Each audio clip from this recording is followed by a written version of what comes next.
Gopi Jana Baba Girivanadari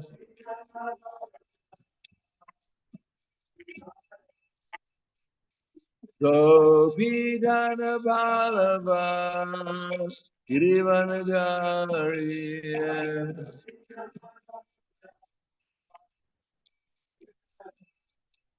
Yasodanandana Brajajanranjana Yasodanandana Brajajanranjana Yamunakira Vanachari Yamunakira Vanachari Gairana Madhava Kunjabihari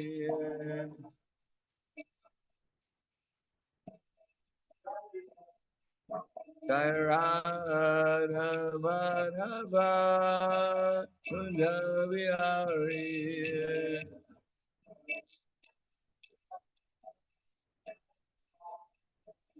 Gopidana Balaba Girivanajari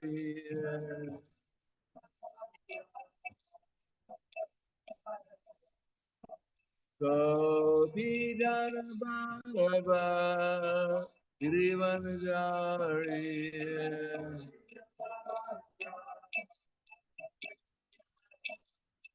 Yasodanandana Brajajanranjana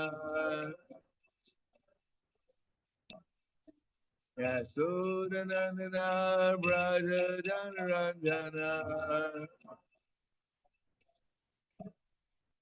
Yamunakira Vanachari Yamunakira Vanachari Gairana Madhava Kunjabihari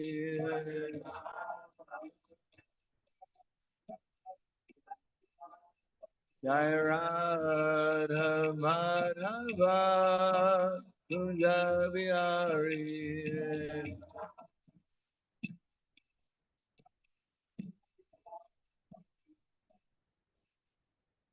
Jayo Vishupad Paramahansa Brahmanacharya Asadhara Siddhuti Siman is the Vangare Chilasi Bhaktivedanta Swami Raj Shila Prabhupada Ki Jai for Premanande Harival glories to the sound devotees all glories to Shri Guru and Shri Gauranga Om Agyanatimanandasya Gyananjana Salakaya Taksuramilitam Yena Tasmai Shri Guruve Namaha Shri Chaitanya Manobishtam Stapitam Yena Bhutale Swayam Rupa Gadamayam Dadati Swapadantikam Vandeham Shri Guru Shri Uddhavarakabalam Shri Guru Vaishnavam Sha Shri Rupam Sagrajatam Sahagana Raghunatam Vitam Tam Sajivam Sarvaitam Savadutam Parijana Saitam Krishna Chaitanya Devam Shri Radha Krishna Padan Sahagana Lalita Shri Visakan Vitam Shah Hey Krishna Karna Sindhu Dinabando Jagapate Gopesha Gopika Kanta Radha Kanta Namostute Tapta Kanchana Gaurangi Radhe Vrindavaneshwari Prishubhanu Sudhadevi Pranamami Hari Priye Panchakapa Durvyasya Kripa Sindhubhyevacha Patiranam Pavanebhyo Vaishnavebhyo Namo Namaha Shri Krishna Chaitanya Pranitinanda Chadvaita Gadadhar Shivasati Gaura Bhaktivinoda Hare Krishna Krishna Krishna Hare Hare Hare Rama, Rama Rama, Hare Hare. Om Namo Bhagavate Vasudevaya. Om Namo Bhagavate Vasudevaya. Om Namo Bhagavate Vasudevaya. I guess you read from the Lilamrita first. And it's where this red little thing is.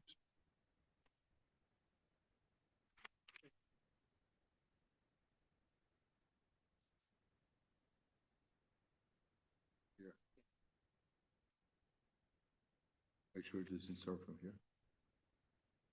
Usually the next paragraph. But good stuff. We can stop. Shri Prabhupada Lilamrita in every town and village. Chaitanya Charitamrita states that unless one is possessed of Krishna Shakti, special power from God, one cannot propagate the chanting of the holy name. Kali Kali Naradharama, Krishna Nama Sankirtan, Krishna Shakti Vinanahe, Kara Pravartana. The fundamental religious system in the age of Kali is the chanting of the holy name of Krishna. Unless one is empowered by Krishna, one cannot propagate the Sankirtan movement. This verse describing Lord Chaitanya also describes Lord Chaitanya's servant, Srila Prabhupada. Had Srila Prabhupada not been empowered by Krishna, could not have inspired so many people to accept the chanting of Hare Krishna. According to the Vedic literature, a person is extraordinary spiritual endowment, Krishna Shakti. He is known as a Shaktivesh avatar. Although the word avatar generally refers to incarnations of God himself, the term Shaktivesh avatar refers to an individual empowered by God to enact the mission of God in this world. Srila Prabhupada Lilamrita Ki Jai.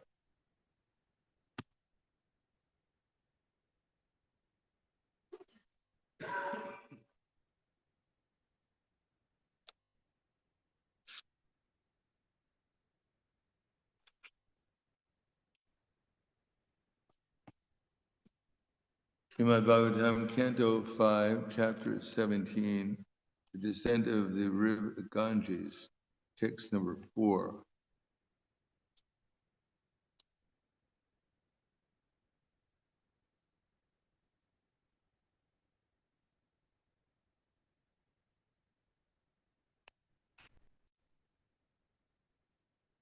Just going to read the translation, the purport.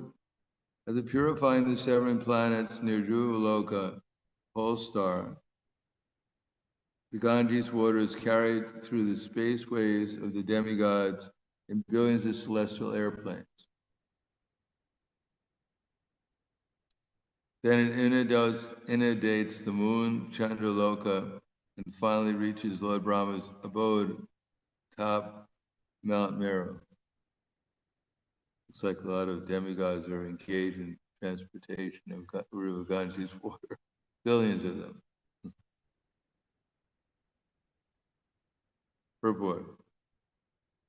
You should always remember that the Ganges River comes from the causal ocean beyond the covering of the universe.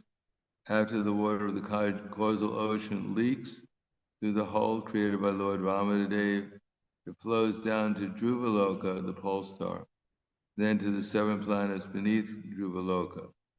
Then it is carried to the moon by innumerable celestial airplanes. Then it falls to the top of Mount Meru, which is known as Sumera Parvata. That's why the water of the Ganges finally reaches the lower planets and the peaks of the Himalayas. And from there it flows through Hardwar and throughout the plains of India, purifying the entire land. How the Ganges water reaches the various planets from the top of the universe is explained here.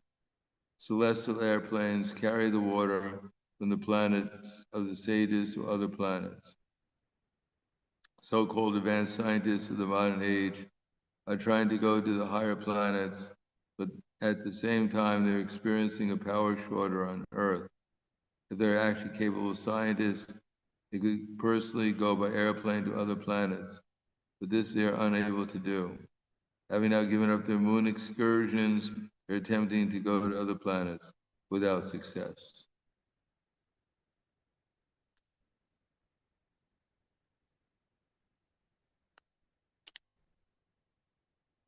I guess we're supposed to give a class on this.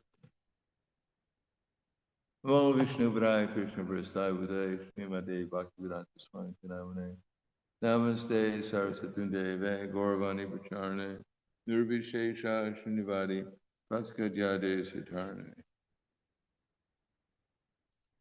Prabhupada wasn't a great fan of moon excursions. When it was happening, so-called happening, and Prabhupada, it was Govinda Dasi, got a television set so that Prabhupada could watch the moon landing. And they all were sitting in the room, and they turned on the television set.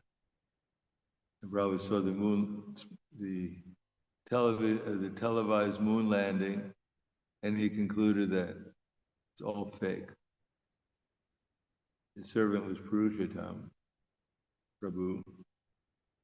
And when he heard Prabhupada say it's all fake, he said, no, Prabhupada, they went to the moon. It's on television. Prabhupada said, all fake. Later on, Purushottam, he left because he couldn't accept that they didn't go to the moon. Probably one time he said, oh, where's Purushottam? Oh, he went to the moon. That was before he left. Anyhow, I think we all probably are all familiar with the fact that they didn't go to the moon. There's been so many books written about whether they went to the moon or not. Prabhupada wrote, maybe they went to Rahu. Maybe they went to the Arizona desert. Maybe they went to the moon and they couldn't see the residents there because they don't have celestial vision. Prabhupada said so many different things about the moon landing, but he never took it seriously. Why? Because on the basis of the Vedic literature, Brahmeti Paramatmeti Bhagavad Tattvavidas Tattvayaj Jnanam Avayam Brahmeti Paramatmeti Bhagavaniti Shabdyate. Because the Vedic literature is scientific. The scientists are completely in ignorance. They don't even know the beginning of the Bhagavad Gita. Deno sminata dehe komaram yovanam jara tata dahantara praptira diryas tatra namuyati. So that's the beginning of real science. The fact that our bodies are changing, but we're not changing. So that's science means it has to be true from past, present, and future.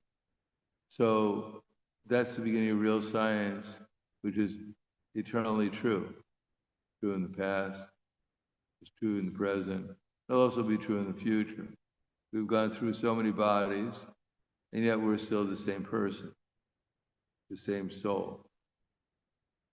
So without understanding that, then one thinks that the body is dependent on certain conditions, which might be true, but the soul is not dependent on any condition. Soul can exist in any situation, as it existed when we were in the womb of our mother, as we're existing now, as will exist even after the destruction of the body. So therefore Krishna, when he defines the qualities of the soul, he says, Nainam Chandanti Shastrani, Nainam Dahati Pavaka, Chayanam Kladiyanti Apo, Vishoshiti Marata. The soul can't be cut to pieces by any weapons, or withered by the wind, or burned by fire. The soul has nothing to do with the conditions of the material energy. Anadi Bham Nirgunadvat Paramatmayam Avyam Sharira Stopikantiya Na Karoti Nanalipite. That those who could see with the eyes of eternity can see that the soul is eternal, transcendental, and beyond the modes of material nature. Despite contact with the material body or Arjuna, the soul is neither doing anything nor is he entangled. In other words, all of us are transcendental to any kind of material circumstance. And therefore, as we find in the scientific literature, that there is, the scientists, they believe that the soul, living entities can't exist in fire.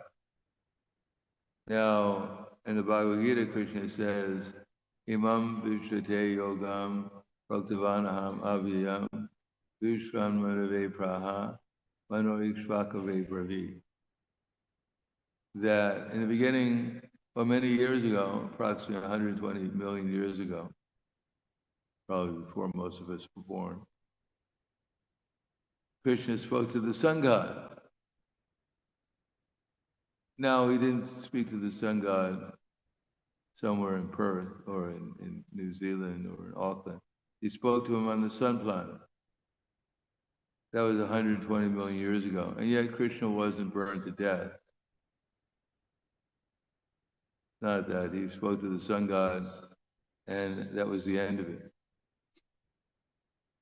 No, the sun god, then he spoke to his son, Manu. Manu struck the Ikshvaka. So here is historically an incident where someone was actually on the sun planet. And he spoke to his sun god. Now, we may not accept that this is how it happened. But whether Krishna was on the sun planet and he spoke to the sun god or not, still the knowledge, we have to see what he was saying. He was telling the sun god millions of years ago that your body's changing, but you're not changing. And whether we were there on the sun planet or not, we were somewhere because we're also eternal. So Bhagavad Gita deals with Brahman, Paramatma, and Bhagavan. Which Paramatma means, if the soul ourselves are eternal, then what were we doing millions of years ago, like the sun god?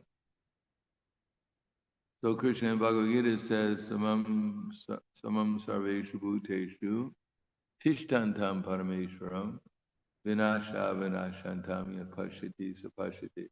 One who can see that the super soul is accompanying all the super soul and the soul present in all bodies, and that neither the soul nor the super soul within the destructible body is ever destroyed, he actually sees. In other words, right now is the person in our heart giving us intelligence, remembrance, and forgetfulness. Now we may think that my remembrance, knowledge, and forgetfulness is coming from myself. But if that was a fact, then why? Because sometimes we can't remember someone's name. And sometimes we can't even remember where we are. We wake up in a different place and we don't even know what country we're in. So if remembrance was completely under our control, why can't we just spontaneously remember everything we wanted? And sometimes we can't forget something. Someone does something to us we don't like, and we remember it, and we can't forget it. All night long, we're just thinking about it. But we want to go to sleep, but we can't forget it.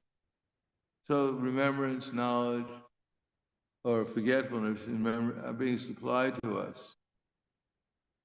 And similarly, sometimes we see things in one way, and sometimes we see things in a completely different way.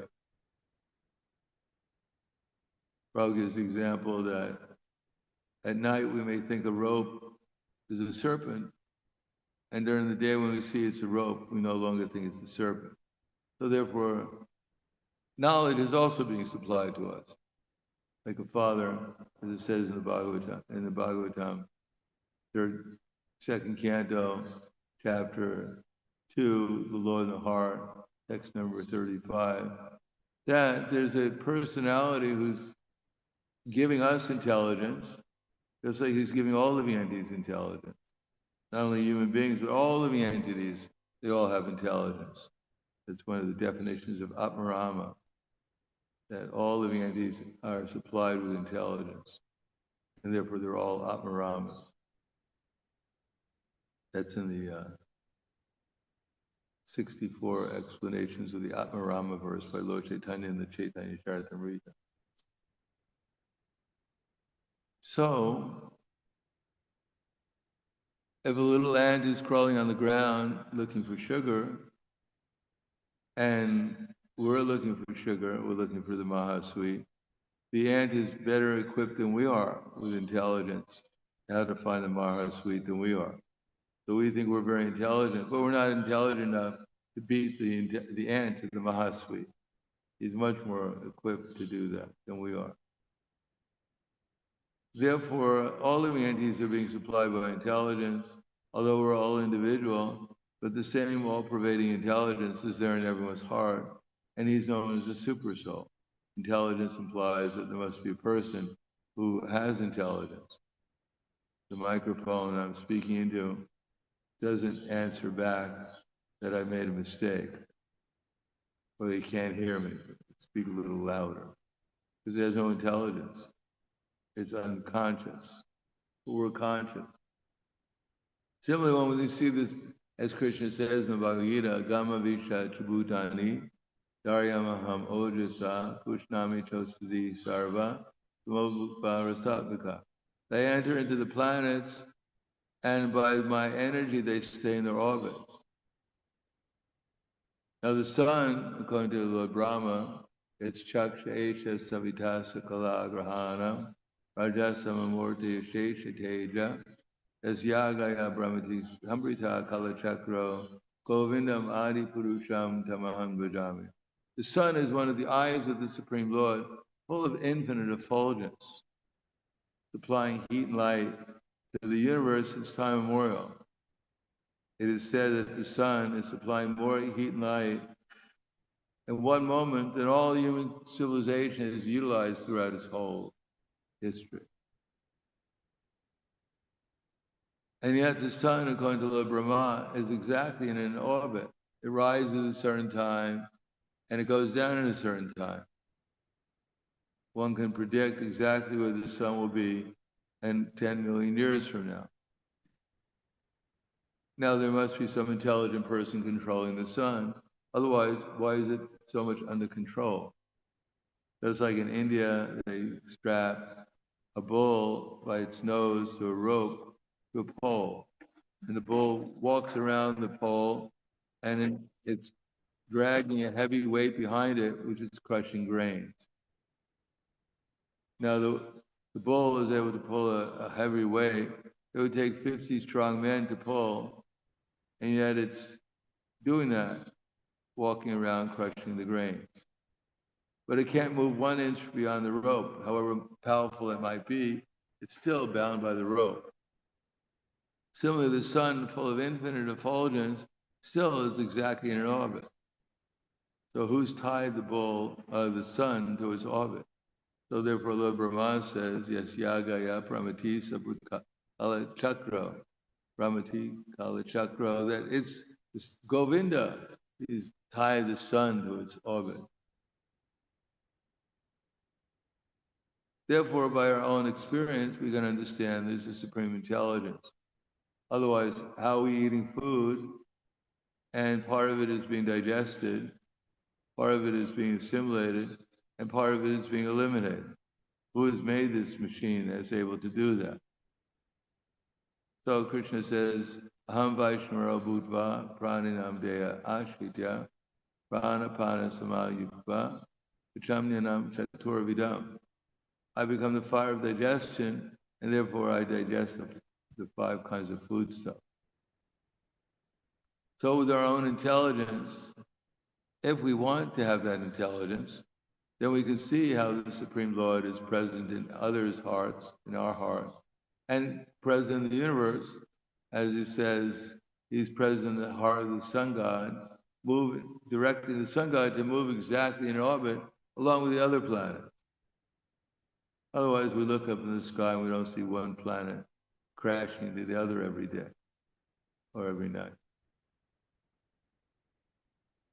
Just like the birds in the sky, sometimes you see hundreds and thousands of birds flying together in complete harmony.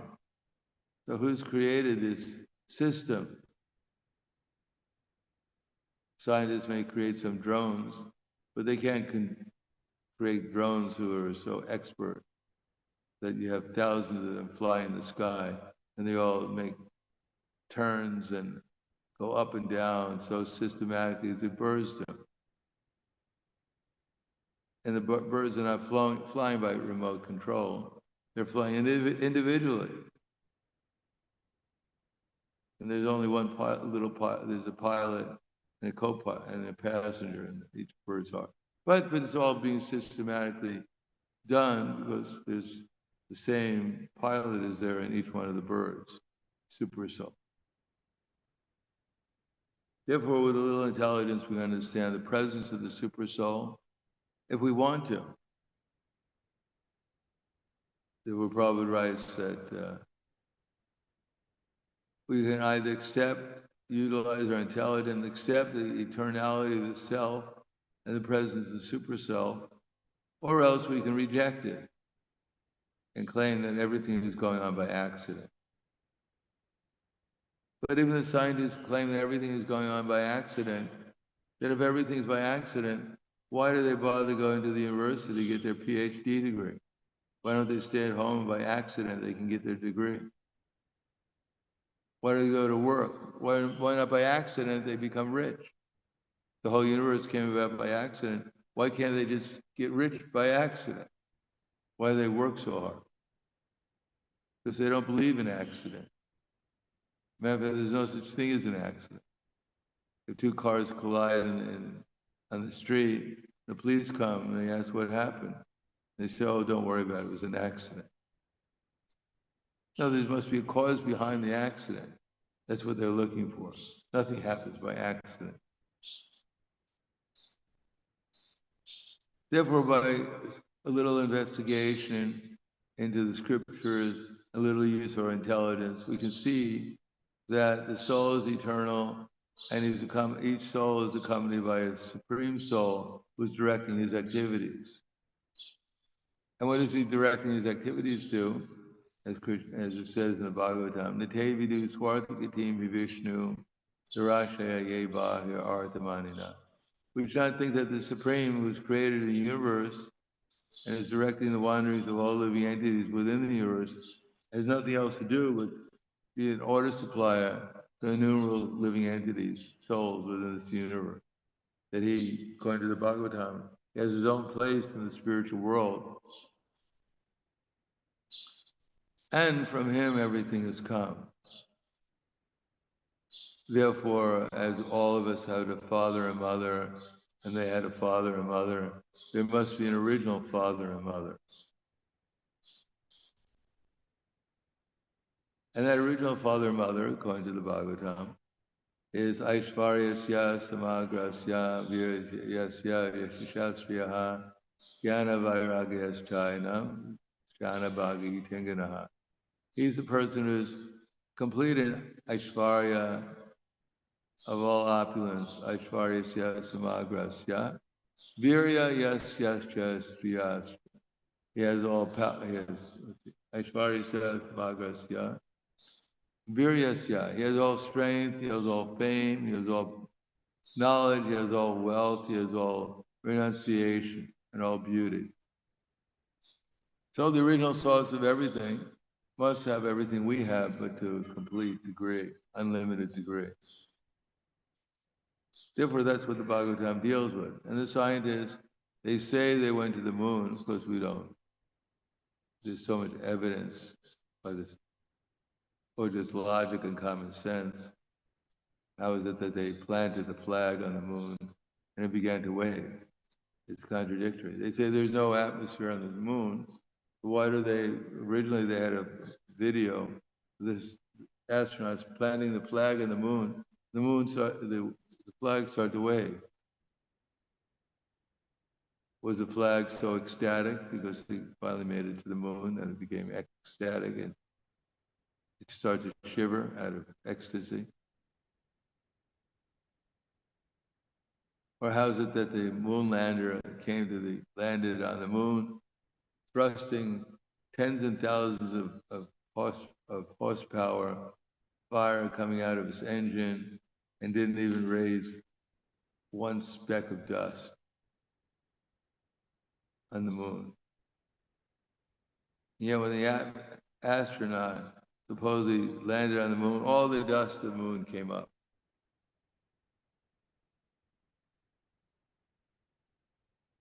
And every subsequent moon landing, supposed moon landing, when the rockets were firing down on the moon, not one speck of dust landed on the rover, just so they can be consistent in their cheating.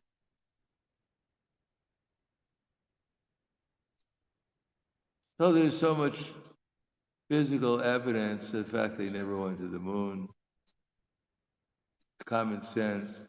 If they went to the moon in 1969, they supposedly went to the moon, something like that. So in 1969, why don't they go back to the moon now? Supposedly the technology has advanced so much. So why can't they why don't we just, as they were selling tickets to go to the moon 50 years ago, well, and people bought tickets to the moon. Why don't we have an opportunity to, I don't think they gave refunds either. Why don't they make good on their ticket and we all, go to the moon, meet Chandra there?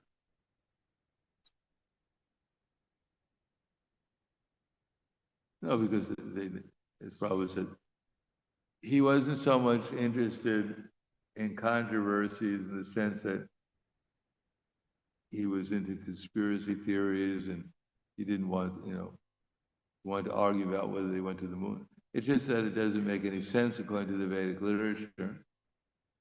It's contradictory. In terms of absolute knowledge, real knowledge is Brahman, Paramatma, and Bhagavan. And that knowledge means that the soul can exist anywhere. And he exists on the moon, according to the Bhagavad Gita, where Krishna is giving us this knowledge. So why is it he's giving us perfect knowledge of Brahman, Paramatma, and Bhagavan? And yet he's got it wrong. There's no such thing as living entities on the moon. If there's actually a supreme person, why would he waste his time creating all these different planets just to have decorations for us at night? It's inconsistent with, at least with the Bhagavad Gita and the Vedic literature. Besides that, the scientists were saying that living entities can't exist in fire, therefore Krishna can never go to the sun planet to speak to the moon and sun god. But they found, upon further investigation, that at the bottom of the ocean, there's fire coming out of the bottom of the ocean, 600 degrees centigrade. And living entities are living there in that fire. And when they're taken out of that fire, those living entities, when the temperature goes down to 400 degrees centigrade, they freeze to death. They're used to a warmer climate. So if living entities can exist in fire on this planet, why can't they exist in fire on the sun planet? In any case, as Prabhupada writes in the beginning of the Bhagavad Gita, that one lady was asked the Prabhupada, could he recommend an edition of the Bhagavad Gita in English? And Prabhupada said, well, both in India and America at that time, there are hundreds of editions of the Bhagavad Gita, but he couldn't recommend any of them because none of them touched on the spirit of the Bhagavad Gita. And he said the spirit of the Bhagavad Gita is that Krishna is the Supreme Personality of Godhead, as declared in the literature such as Brahma Samhita and Srimad Bhagavatam. Great personalities, they also declare it, such as Sankaracharya, Madhvacharya, Ramanujacharya, and later on Lord Chaitanya and Bhaktisiddhanta Thakur. They all declare that Krishna is the Supreme Personality of Godhead, as he says in the Bhagavad Gita. He also explains that this knowledge must come in disciple succession because there's nothing to be added to it or subtracted to it. And that every one of us has a relation with Krishna. So if one examines Bhagavad Gita, well, in the proper attitude, as Krishna told Arjuna, Bhaktosi me sikha cheti sahasram yitam uttamam seva mayate vyo yogo prokta paratana bhaktosi me sikha cheti rahasam hitam uttamam. That I'm explaining to this knowledge because you're my friend and devotee. Where he says in the 9th chapter, Idam te tu guyatamam pravaksham anushuyave jnanam vijnanam sayitam yajgatva moksha se shubha. Because you're never envious of me, Arjuna, I'll explain to you this knowledge. So because Arjuna is Krishna's friend and his devotee, therefore he was able to understand the Bhagavad Gita. But if one is envious of Krishna, then we'll never understand that there exists a person on the level of Krishna. Because Krishna will not allow them, because they don't want to. It's the last thing we want to find out, that they're not God. Nor is there any possibility in the future of them ever becoming God. That God is so qualified that no one could ever compete with him.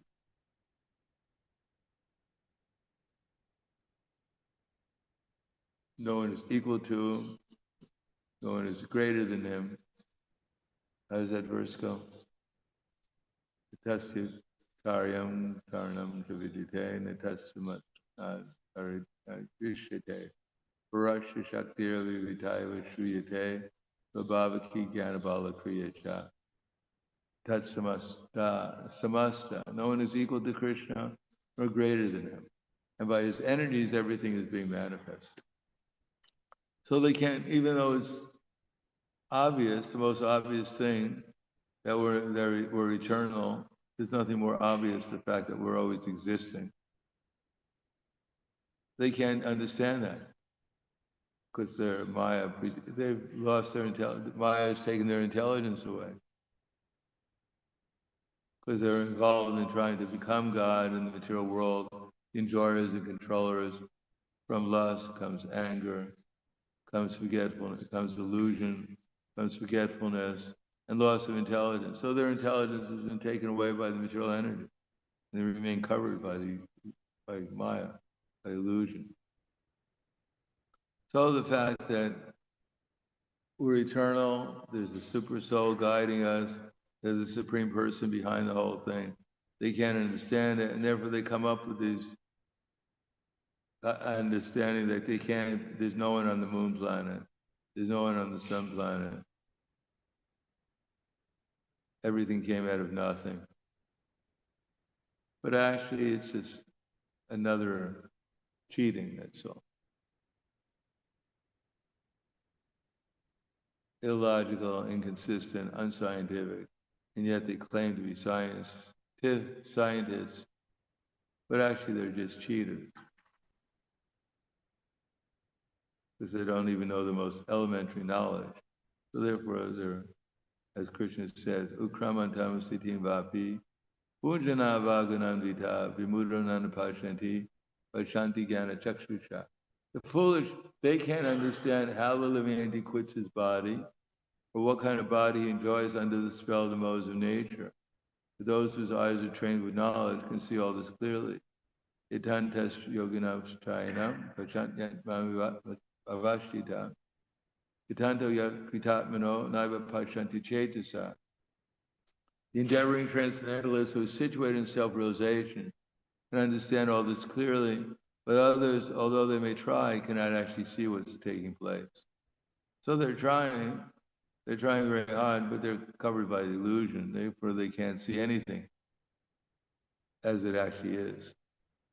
But the simple devotee who is endeavoring to become Krishna conscious, this is all revealed to them, the absolute truth, in 3 phases.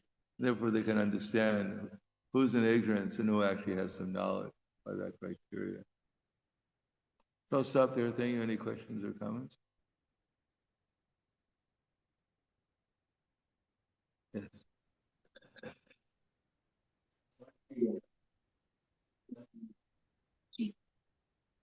beginning,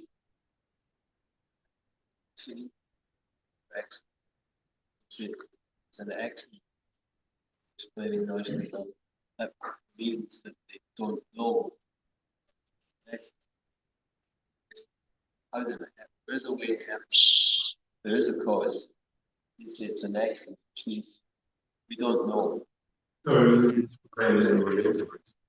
It's like Rob was talking about university professors of Hinduism in Detroit. And the professor of Hinduism said, big university, asked Prabhupada, he said, Swamiji, can you tell me what is the definition of Hinduism?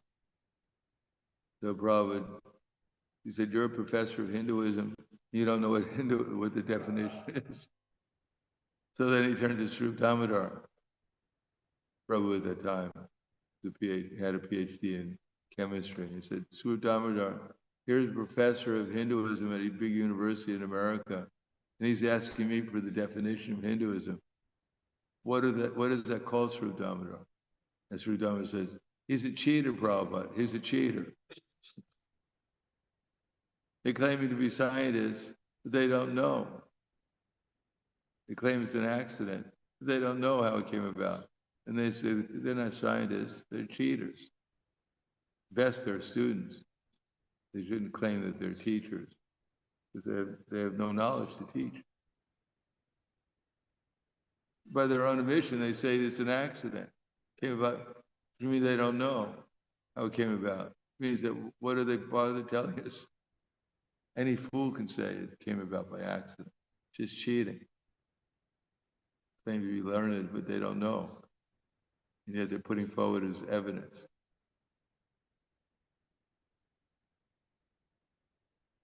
For 1920, they said light was a wave. 1930, they said it was a particle. 1960, they said it was a wavicle. Now they're saying it's a popsicle. It's a popsicle. They could say anything. They don't know anything. It's all cheating and speculation. Anything else? Causal ocean. We understand that when Brahmanadev pierces the covering of the material, our material universe, and pierces the covering, and the causal ocean flows down. It's still flowing now, and of course we worship the Ganges as the Chanamrit of Brahmanadev. Meaning, is it still flowing? Because like as if. Well, I don't know.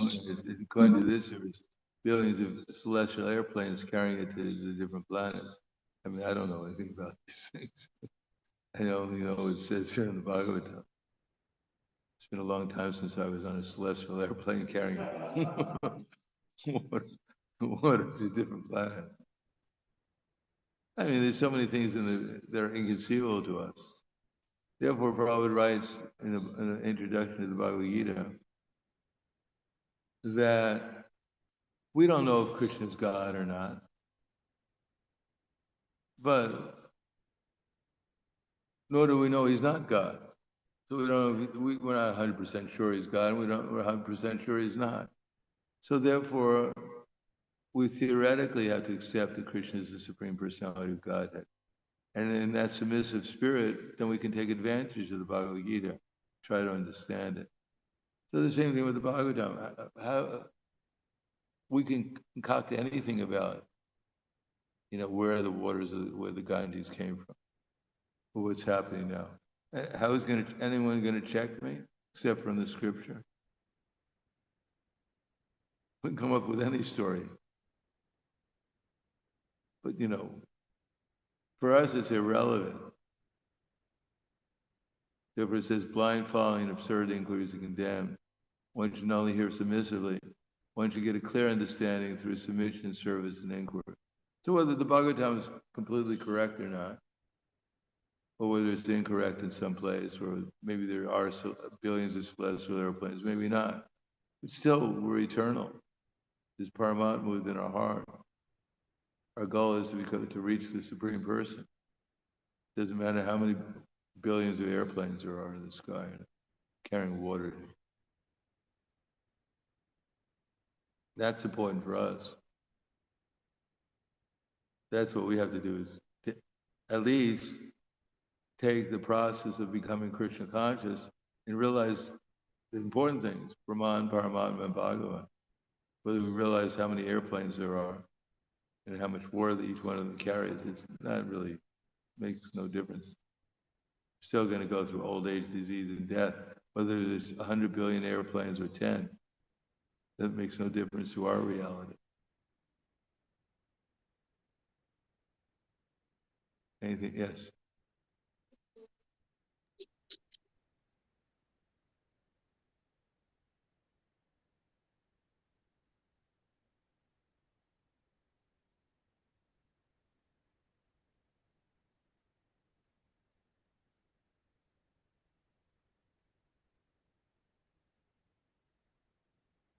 Well, as if he reads the Bhagavad Gita more than me.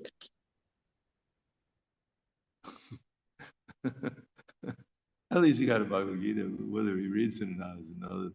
And even if he read it, unless he takes direction and has association of devotees, he'll never understand what it's all about. That's nice, you know, you got a Bhagavad Gita. Hopefully he gave a donation for it. So he actually got some pious credit. And we always make a big thing out of these things. Although the cow slaughter goes on, the whole world's going to hell. But some leader got a Bhagavad Gita and we think, you know, everything's all right now. It's nice, but it's not really, it makes a big difference. We like to think that we're making a big difference in the world. We can't even get along with each other. But to speak of, you know, influencing some leader in a practical way.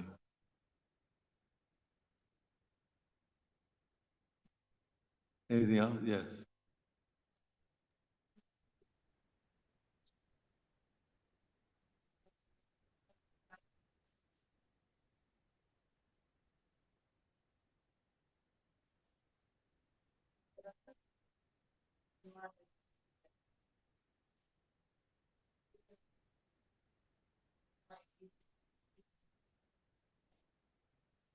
Yeah,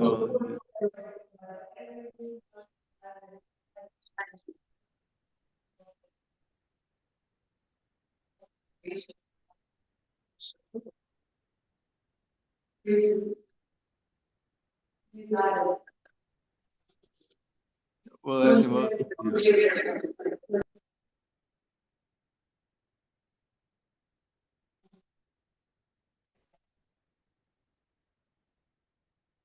yeah, keep the doors open. Maybe one day he'll find his way out.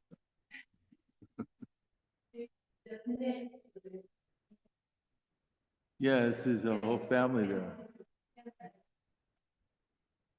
I know, he must have done some pious activities because at least he's trapped in the temple. Could be worse. Guy is looking at the deities, he'll get a lot of benefit. And you know, if you see it long enough, maybe he'll fast on Ekadasi too. Get some really benefit. Okay, anything else? Thank you very much. Grantaraj Srimad Bhagavatam Ki Jai, Srila Prabhupada Ki Jai, Gaur Premanande. His Holiness Prahladananda Maharaj ki jai.